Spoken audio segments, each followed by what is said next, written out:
Um mosteiro cisterciense no meio do sertão da Bahia, onde a natureza se encontra com a oração e a contemplação.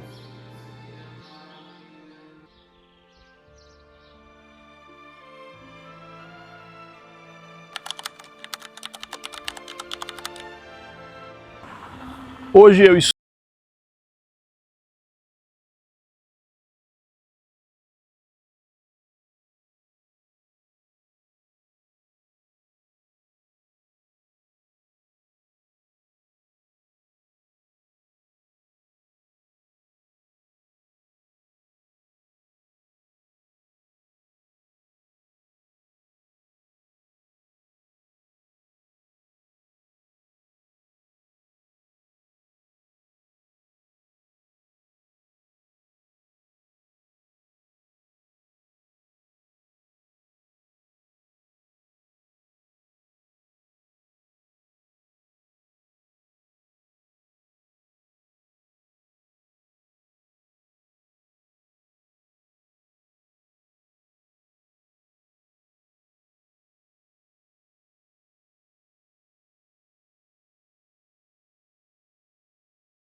Como começou a questão dos monges que chegaram aqui? Como tudo começou?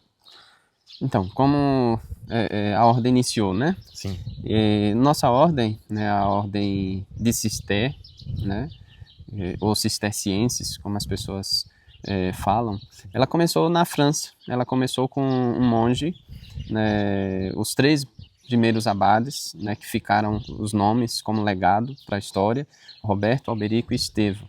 Né, eles que iniciaram, né, saíram do mosteiro de Molesme e foram, né, fundar um outro mosteiro e se estabeleceram numa região, né, não muito habitável, né, a história diz que era um lugar um pouco inóspito, né, numa região chamada Cister, Citeaux, como em francês.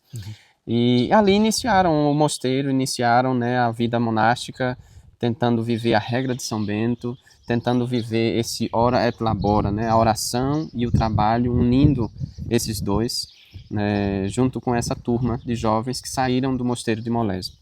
Só que com o passar dos tempos, né, dos anos, né, alguns monges foram morrendo, a ordem não entrava novas vocações, estava de certa forma num declínio, né, foi quando chegou um momento, já no terceiro abade, né, Estevão, e ele faz uma oração pedindo a Deus um sinal, se realmente aquilo era de Deus, que continuasse. Se não fosse, né, claro, ia acabar, porque o cemitério estava aumentando mais do que as vocações. Então foi aí que chegou o jovem Bernardo, né, com mais alguns companheiros, né, com mais amigos, familiares, para adentrar no mosteiro. E a partir de então a ordem se desenvolveu, cresceu e se espalhou pelo mundo. Né, ele que se torna o fundador do mosteiro de Claraval e também o primeiro abade, que teve uma grande influência no mundo todo, né, por suas pregações, né, por suas posições, né, seus escritos também, influenciou, né, no desenvolvimento da ordem pelo mundo. E é claro, com esse desenvolvimento, a ordem se espalhou por vários lugares, chegando à Áustria, que aí, né, os monges de lá veio habitar nesse mosteiro aqui. Mas Sim. aí é para um outro momento. Em relação à Segunda Guerra Mundial, como se relaciona a origem desse mosteiro? Então, os monges que chegaram aqui, eles eram provenientes da Áustria. E a Áustria, a gente bem sabe que estava ali no meio da guerra, né, no centro de toda essa questão. E, é claro, influenciou porque muitos, né, vieram de lá para aqui. É claro, sofreram muito lá e sofreram aqui também porque foram perseguidos, porque foram, né, muitas das vezes humilhados por serem, né, falarem alemão, por serem, né, desse país que estava envolvido nessa guerra. É claro que as pessoas, as comunidades religiosas, elas tinham naquela época, naquele momento, um desejo de missão, de irem para as terras além fronteiras e poderem levar o evangelho de Jesus Cristo. Pessoal, eu estou aqui com o meu irmão Bernardo e ele vai contar um pouco da parte histórica aqui a respeito da Capela Nossa Senhora da Assunção. Então aqui nós estamos num espaço, né, essa capela interna, que para nós tem um significado muito bonito, porque foi a primeira igreja daqui desse mosteiro. Então, a Capela Nossa Senhora da Assunção foi a primeira igreja que foi utilizada tanto pelos monges quanto pela comunidade. Então, aqui era onde haviam sacramentos, onde haviam os casamentos da comunidade, e os monges também se reuniam para fazer as suas orações diárias, como nós fazemos todos os dias. Então, tem um significado muito grande. Depois de um tempo, né, ela foi utilizada como biblioteca, como museu, né, e depois nós restauramos essa capela, e hoje nós fazemos as horas menores aqui e as completas. Né, nós nos reunimos em vários momentos para rezar. Mas também é utilizado para pessoas que vêm fazer retiro. Né, esses dias nós tínhamos uma quantidade de seminaristas, né, famílias que vêm fazer seus retiros e se reúnem aqui também para celebrar a missa, os seus momentos de oração. Sobre a questão da construção, né? Então aqui era um espaço que não tinha praticamente nada. Então os monges construíram, e também a questão da lógica arquitetônica, né? Você pode falar um pouco sobre isso. Quando a gente fala em Mosteiro de Jequitibá, aqui no início, quando os monges chegaram, em 1939, só existia a fazenda, né? A casa grande, a casa, né, a sede da fazenda, né, que hoje é a escola agrícola, né, o mesmo espaço. Então, era uma fazenda, então não tinha nada além de pastos, né, não tinham construções. Então, quando os monges chegaram, porque aqui chegaram primeiro os beneditinos, em 1938, porque o casal, Dona Isabel Tude e o senhor Plínio Tude, que são os donos, eles queriam doar para uma comunidade religiosa, tendo em vista que não tinham filhos. Então, inicialmente fizeram uma proposta para os beneditinos, eles vieram em 1938, lançaram a pedra fundamental, né, aqui nesse monte, chamado Morro da Graça, e só que quase um ano depois de terem lançado a pedra, viram que não tinha como dar continuidade, porque não tinham monges suficientes, né, a quantidade. Foi aí que Dona Isabel conheceu os monges cistercienses no mosteiro de Salvador, né, nos beneditinos, e fez o convite para eles virem fundar o mosteiro aqui.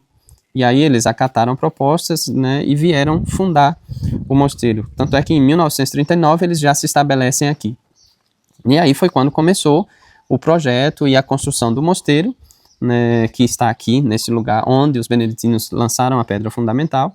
É claro, um estilo diferente, né, porque eles sendo austríacos, então fizeram todo um estilo, né, próprio, é claro, visando sempre a simplicidade que é própria da ordem cisterciense.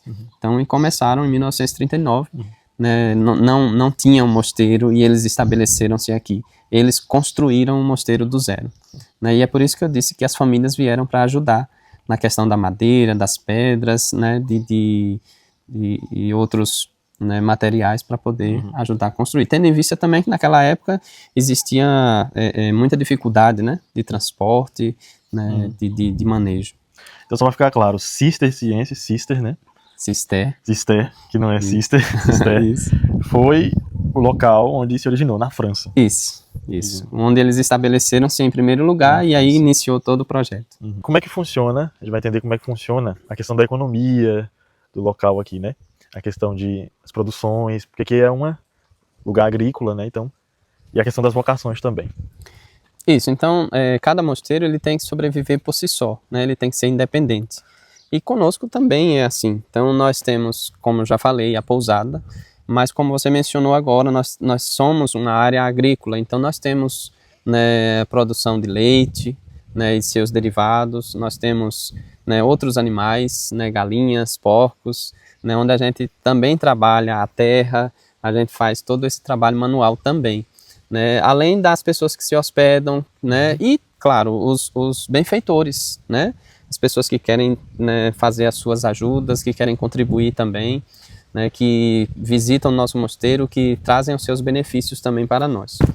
Né, com relação às vocações, então os jovens que querem fazer parte, né, da vida monástica, da vida cisterciense, geralmente entram em contato, né, e pedem para fazer essa experiência. Então nós marcamos uma data, ele vem fazer uma experiência de 15 dias, um mês, né, e aí, se ele se identificar, ele vai viver nesses 15 dias ou um mês, da maneira como nós vivemos, né, nos trabalhos, nas orações, nos momentos comunitários. Se ele quiser depois dar continuidade a esse processo, então eles vêm para viver um ano, né, que nós chamamos de aspirantado, né, e postulantado. Ou seja, ele está postulando aquela vida, ele está querendo aquilo. E aí ele tem um período de um ano para discernir, para ver se realmente é aquilo que ele quer. Né? Depois desse período, se ele quer realmente dar continuidade, então ele entra no processo do noviciado, que já é uma resposta mais firme, que ele está, né, naquele propósito, que ele continua naquele desejo e quer dar um passo a mais. Então, são 2 anos de noviciado. Se chegar ao final dos 2 anos e ele ainda continuar com esse propósito, realmente for vocação, então ele é convidado a fazer os votos, os primeiros votos. E aí, consequentemente, né, depois de 3 anos, né, dos votos que são simples, né, ele, claro, pode deixar a qualquer momento o mosteiro, porque não está ligado ainda definitivamente. Mas se chegar ao final desses 3 anos e ele quiser continuar, então ele faz os votos perpétuos, que aí ele entra definitivamente na vida da comunidade.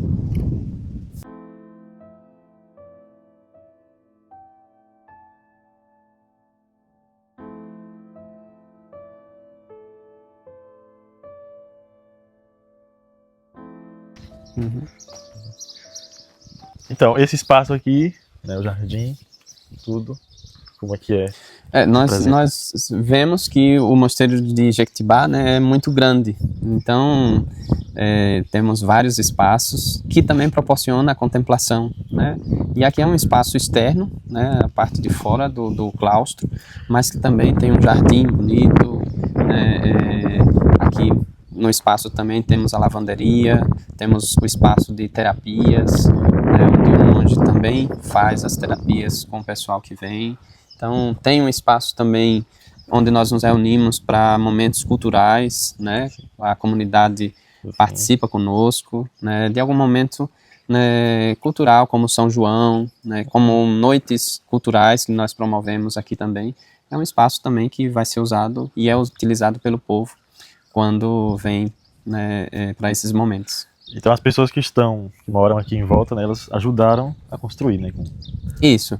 Quando o mosteiro ele foi, né, para iniciar, então se viu que existia a necessidade de ter outras pessoas para ajudar.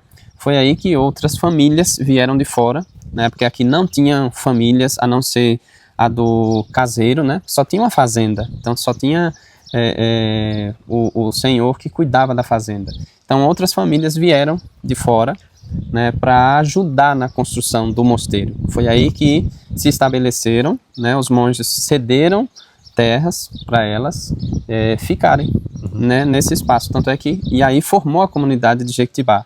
A comunidade de Jequitibá, ela nasce a partir do mosteiro, né? Não se tinha família e depois os monges chegaram. Os monges chegaram e depois as famílias vieram para ajudar. Né? O Jequitibá, como nós conhecemos, né? Já que as pessoas às vezes questionam, né, por que Jequitibá? Então, por conta da árvore, né, do Jequitibá que existia e que existe até hoje, só que essa inicial eram mais de 12 pessoas para poder, né, circular o espaço dela, de mãos dadas. Depois ela, né, foi atingida por um raio, caiu, mas tem outros filhos, né, outras árvores do Jequitibá. Hoje em dia são mais de 9, né, onde as pessoas também que vierem ao mosteiro podem conhecer, fazer a trilha. Nós temos uma mata preservada, né, onde as pessoas têm a oportunidade de conhecer o Jequitibá, né, original. Muito bom. Pessoal, então a gente vai entender como é que é a rotina deles aqui. Você pode contar um pouco. Pronto. Então, a vida do monge, ela é regada pela rotina diária, né? Nós fazemos as mesmas coisas todos os dias, durante todo o ano, né? E assim vai. Então, as pessoas hoje em dia têm medo da rotina, né? Tem medo Mas é aí onde está a questão, né? Nós temos que dar um novo sentido à rotina. Quando a rotina diária ela é regada, né, pelo preenchimento do dia, com aquilo que é essencial, ela não desgasta, ela gera alegria. Então, a gente acorda cedo, né, às 4h40 da manhã, a gente já está levantando, os sinos tocam, nós acordamos e já nos preparamos para as primeiras orações do dia, que começam às 5 horas da manhã. Então, às 5 horas da manhã, nós estamos na capela para rezar a hora de vigílias, né? O ofício de vigílias. Logo em seguida, o ofício de vigílias, vem o ofício de laudes com missa, né? E, terminado a missa, nós fazemos já a hora terça, né? A primeira hora menor. Depois a gente vai para o café, toma o café da manhã e segue para a Lectio Divina. Cada monge tem que fazer a sua oração comunitária, mas também tem que se preocupar com a oração pessoal. A Lectio Divina é o que vai fazer, né, com que nosso dia seja regado pela palavra de Deus, pela meditação da palavra de Deus, além do ofício que já acontece, né? Depois da Lectio Divina, nós temos o horário dos trabalhos. Então, mais ou menos às 8 horas, né, nós vamos iniciar os trabalhos, sejam eles trabalhos manuais, intelectuais, né, porque temos aqueles que dão aula, temos aqueles que vão trabalhar no jardim, no galinheiro, na horta, nós temos os nossos trabalhos. E esses trabalhos vão até às 11h30, mais ou menos. 11h40 inicia a hora sexta, né? Depois da hora sexta, nós temos o almoço e um horário de descanso, para seguir novamente com os trabalhos, né, a partir das 14 horas, às 14 até às 17, onde nós temos mais uma vez um horário de Lectio Divina, né, tanto aqueles que não fizeram pela manhã, ou aqueles que vão continuar a sua oração pela tarde. Então, depois tem o horário do banho e seguimos para a hora de vésperas, que é às 18 horas. Terminada a hora de véspera, tem o jantar.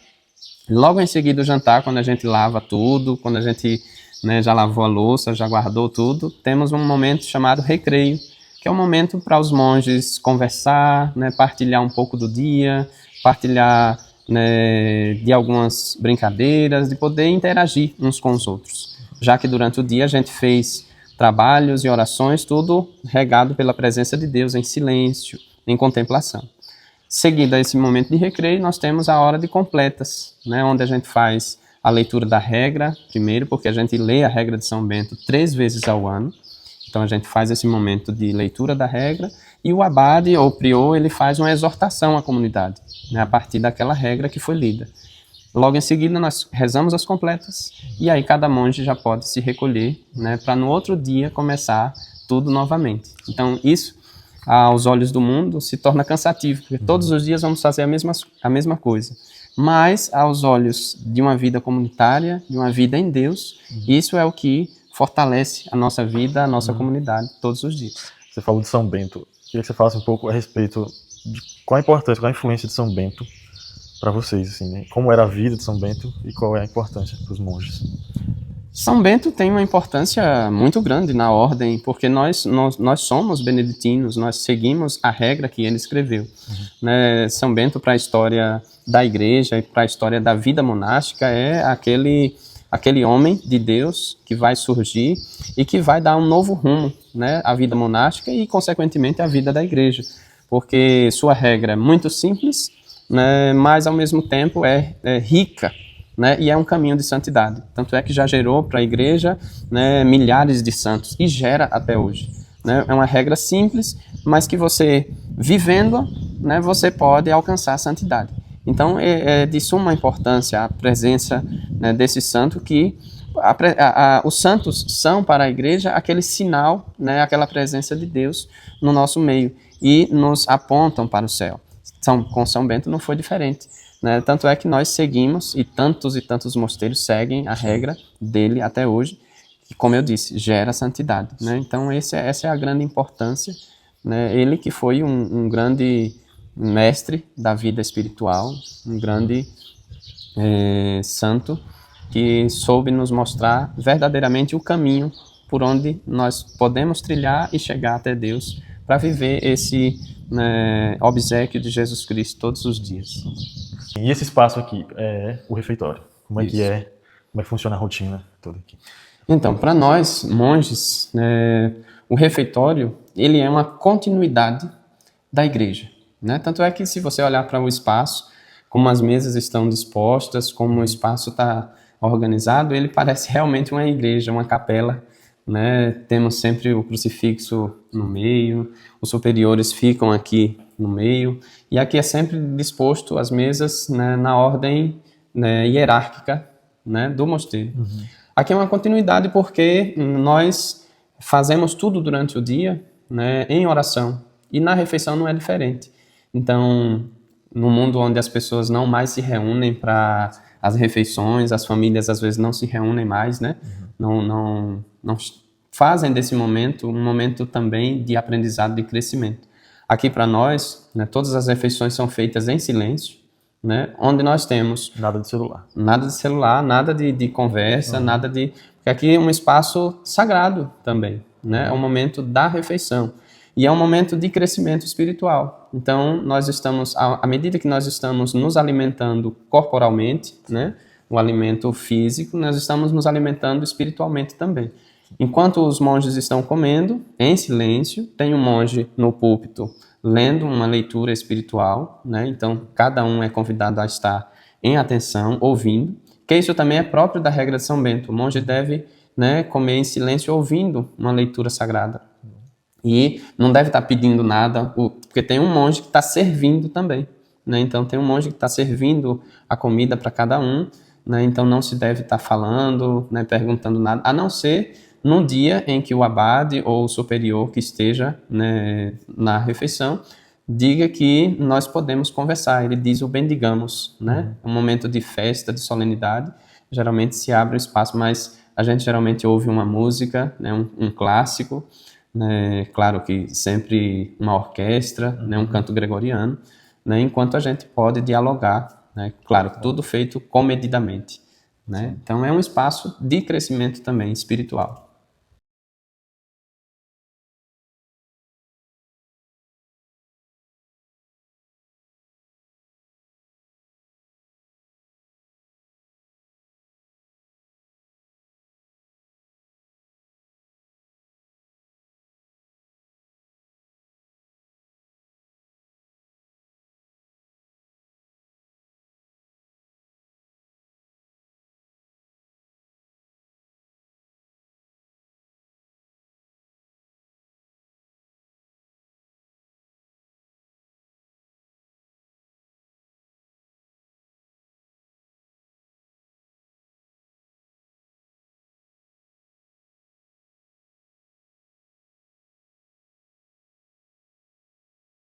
Então aqui é um espaço de museu, né? Que as pessoas que visitam o mosteiro, elas têm a oportunidade de conhecer. Geralmente vêm muitas escolas, porque tem uma quantidade de animais empalhados. Eu tinha um monge que fazia esse processo de taxidermia, né? Além de outros materiais, né? Galhos, sementes, que foram recolhidos na região, que as pessoas têm a oportunidade de conhecer, de estarem visitando, né? Quando vêm ao mosteiro.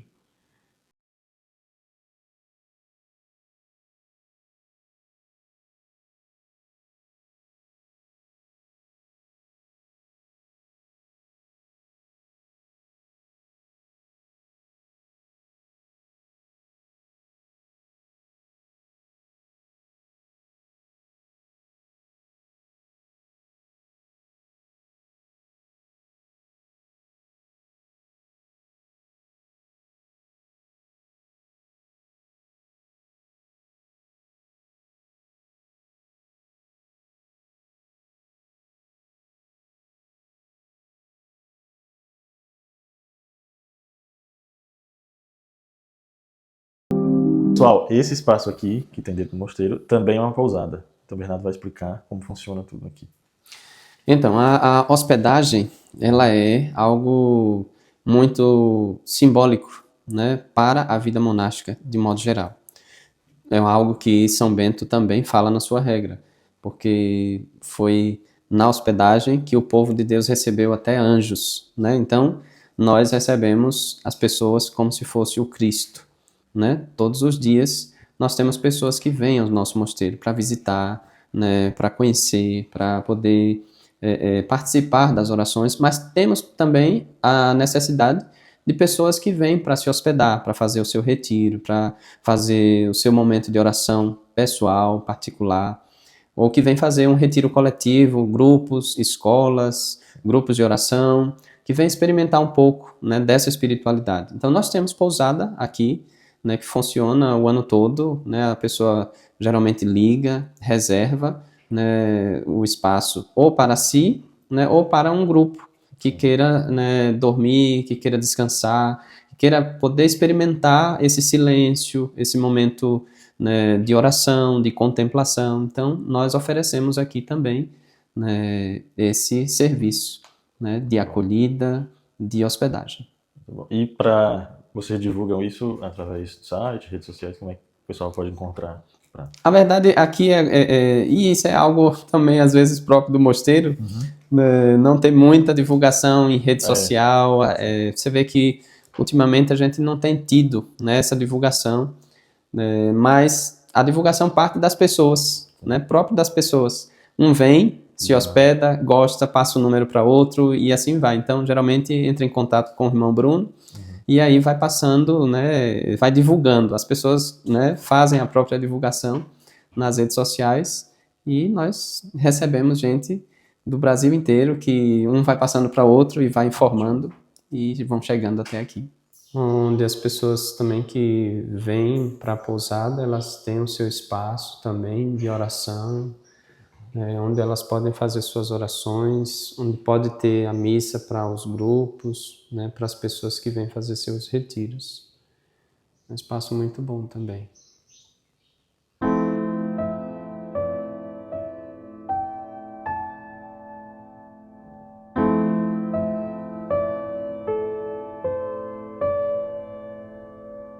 Que é o museu e o que é que representa, de onde veio tudo que está aqui. Então, nosso mosteiro, né, na pousada, na parte da pousada, nós temos 2 museus. Um museu natural, com animais empalhados, como nós já mostramos, e tem esse museu, né, sacro, onde tem livros antigos de orações, oratórios, né, objetos litúrgicos antigos, todos que eram usados pelos abades, pelos monges que aqui chegaram. Então, todos os objetos, né, religiosos, mas também louças, né, objetos antigos que foram utilizados na chegada dos monges aqui, né, os relógios, os oratórios que cada um possuía, mas também os livros de oração, os missais antigos, esse inclusive é de pele de camelo, né, temos outros livros, todos com as notações em latim, no gregoriano, e as coisas que eram usadas na missa, né, e nos momentos de oração dos monges. E aqui os escritos? Estão todos em? Aqui estão todos em latim, né? Porque nós sabemos que era tudo, né, tanto as orações quanto a missa, era tudo rezado em latim e cantado, né? Como nós fazemos até os dias de hoje.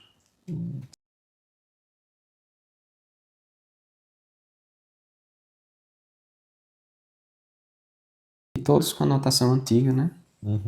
Não é a moderna.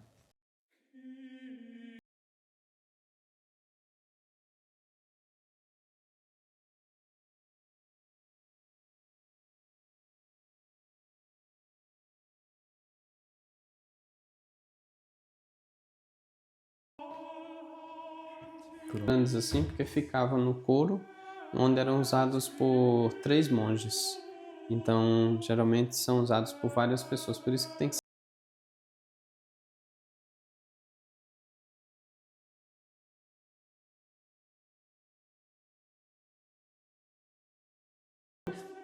E aí ficava para usar por 3 pessoas. Então, eles usavam. Geralmente um ia passando, né, as folhas, né. Hoje é usado ou fica mais aqui mesmo? Hoje fica mais aqui, porque aí a gente já tem livros novos, né? Dom Antônio Moser. Dom Antônio Moser foi um abade que nós dizemos hoje que nunca será superado, né? Porque ele foi abade desse mosteiro durante 50 anos. Né? Então ele foi superior do mosteiro durante 50 anos. Coisa que talvez hoje não tenha mais um abade que vá chegar a esse tempo, né, à frente de um mosteiro. Então é uma das peculiaridades, né, dele. E foi um abade muito bom também. Aqui a comunidade reunida, né, são fotos antigas. Aqui nós temos a foto dos primeiros alunos, né, aqui foi ginásio. Esse mosteiro aqui, ele desde o início, ele sempre foi pioneiro na questão da educação. Então, ele sempre teve escolas, fundou todas as escolas da região, né, e até hoje a gente, né, administra a Escola Técnica Família Agrícola Divina Pastora e cuida da formação dos jovens da região. E foi algo que nós herdamos dos nossos monges pioneiros. Material. Os objetos que eles trouxeram para dar aulas, né, auxiliar nas aulas.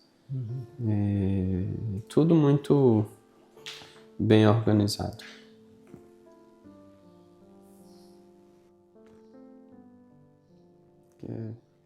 Eram usados por eles. Os baús, mas eram as malas. Eles vieram de navio. Isso. Viagem longa, né?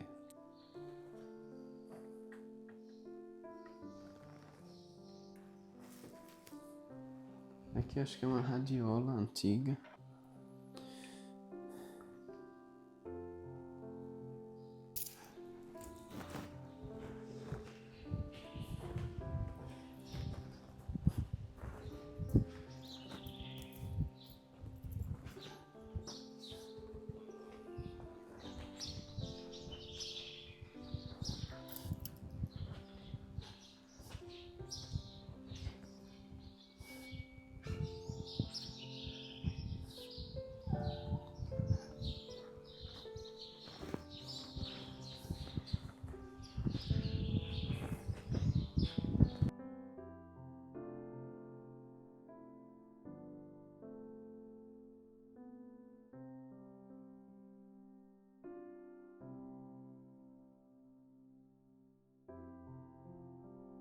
Pessoal, aqui nós estamos na igreja, né, a igreja principal que existe aqui.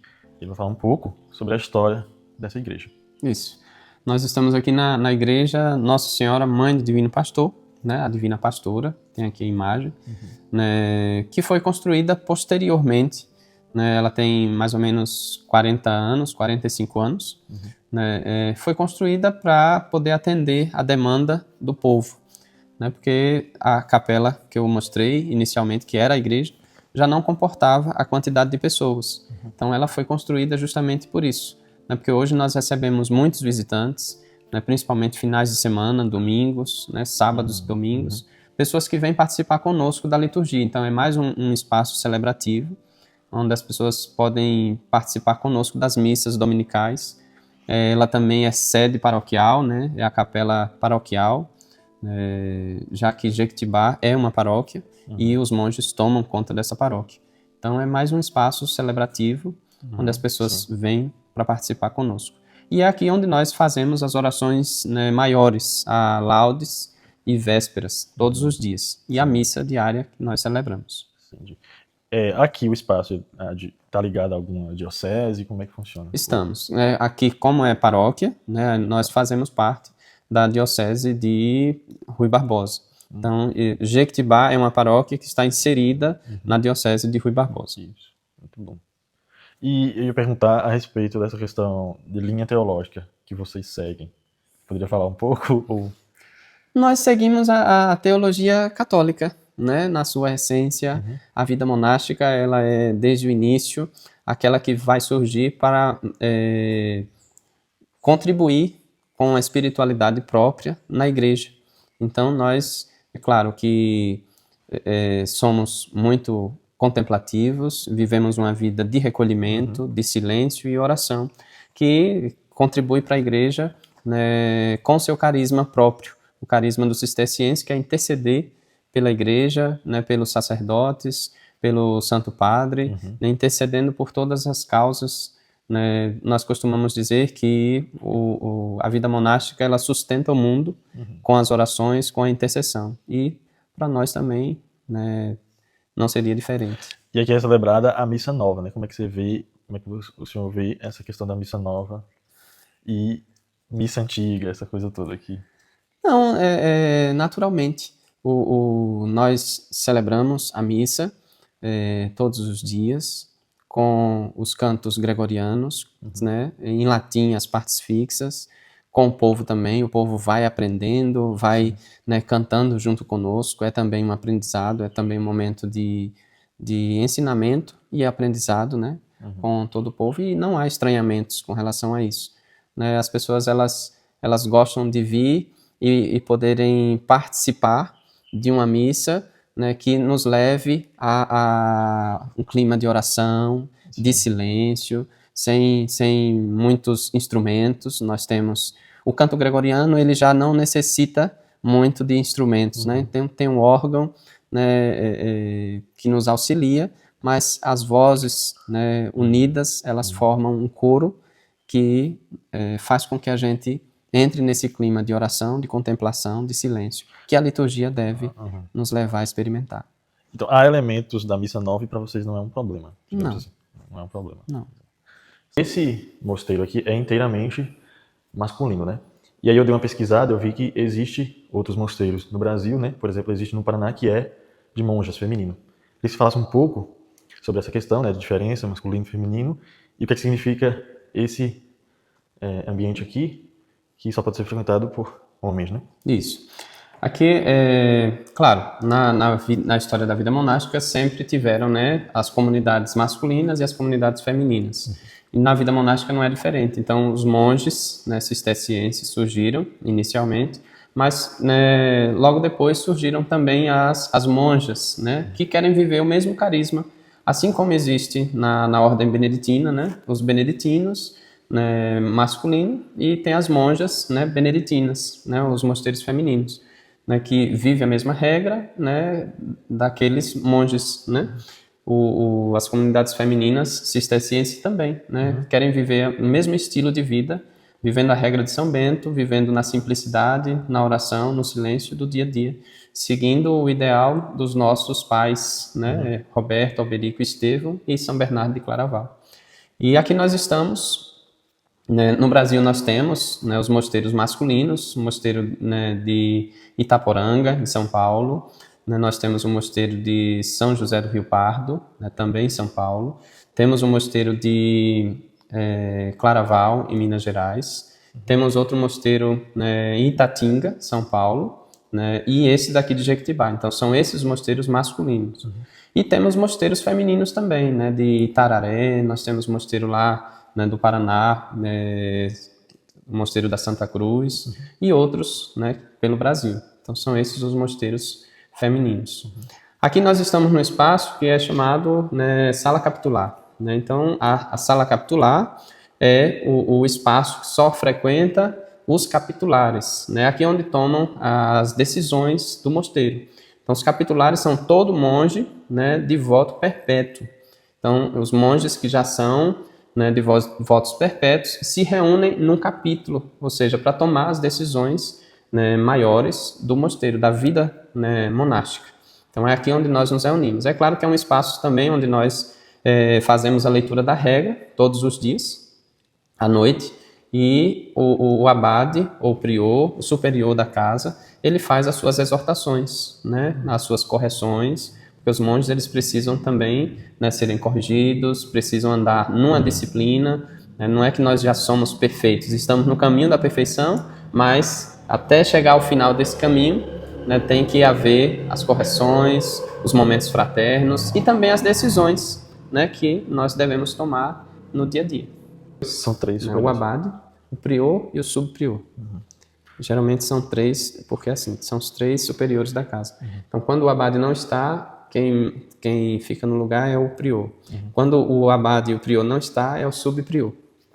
Por isso, geralmente, é a trindade do comando. Sim. E para quem não conhece, mas assim, o que é a questão do abade, a diferença do abade e o prior? Qual é o significado?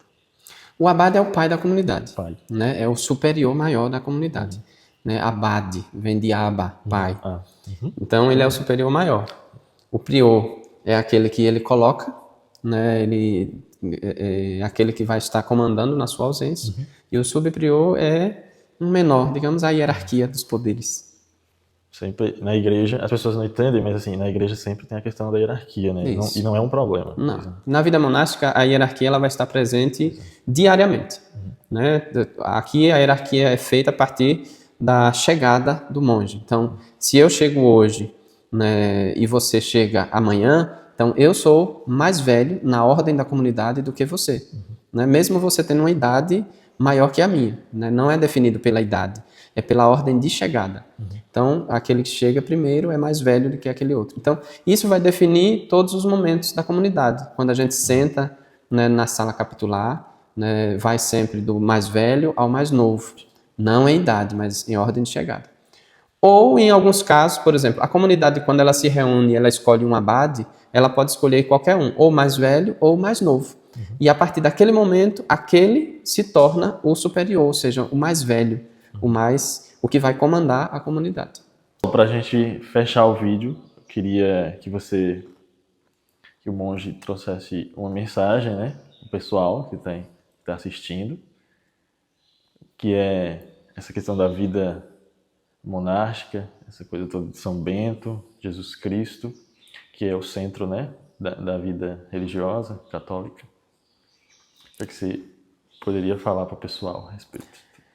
Não, primeiro eu queria agradecer, né, pela oportunidade que você nos dá de poder apresentar um pouco da nossa história, da nossa vida, de como nós vivemos diariamente, e depois dizer a cada um que vai assistir esse vídeo que é muito bom, né, seguir a Jesus Cristo.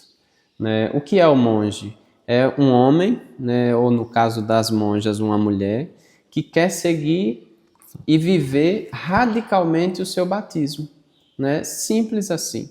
Né? Todos os dias faz todas essas coisas, né, as orações, os trabalhos, vivendo na presença de Deus. E é o ideal de cada monge, né? É viver cultivando a presença de Deus todos os dias, vivendo a dimensão radical do seu batismo, né? Colhendo os frutos. Mas isso não é só para a vida monástica, isso é para todo mundo, né? Cada homem, cada mulher, cristão, católico, pode viver esse segmento de Jesus Cristo todos os dias, na sua rotina, no seu dia a dia, no seu trabalho, diariamente, em silêncio ou conversando, em oração falada ou silenciosa. Então nós podemos viver dessa maneira. Né? O mundo de hoje é um mundo muito agitado, onde as pessoas, né, estão muito ansiosas por aquilo que ainda não aconteceu ou angustiadas por aquilo que já aconteceu. Nós somos convidados a colocar isso tudo na presença de Deus, vivendo cada momento como se fosse o único e o último. E por isso nós vivemos aquele momento na presença de Deus, né, cultivando a caridade, o amor, a fraternidade, a amizade com Deus. Então, muito obrigado, Deus abençoe. Amém. E que esse vídeo possa atingir outras pessoas, que elas tenham vontade de visitar e de colher as graças que esse lugar proporciona. Tchau, pessoal. Obrigado, Deus abençoe. E fique com a bênção final. Então, que o Senhor esteja com cada um de vocês, né, em seus corações, na sua vida, e que Ele nos abençoe e nos guarde. Ele que é Pai, Filho e Espírito Santo. Amém.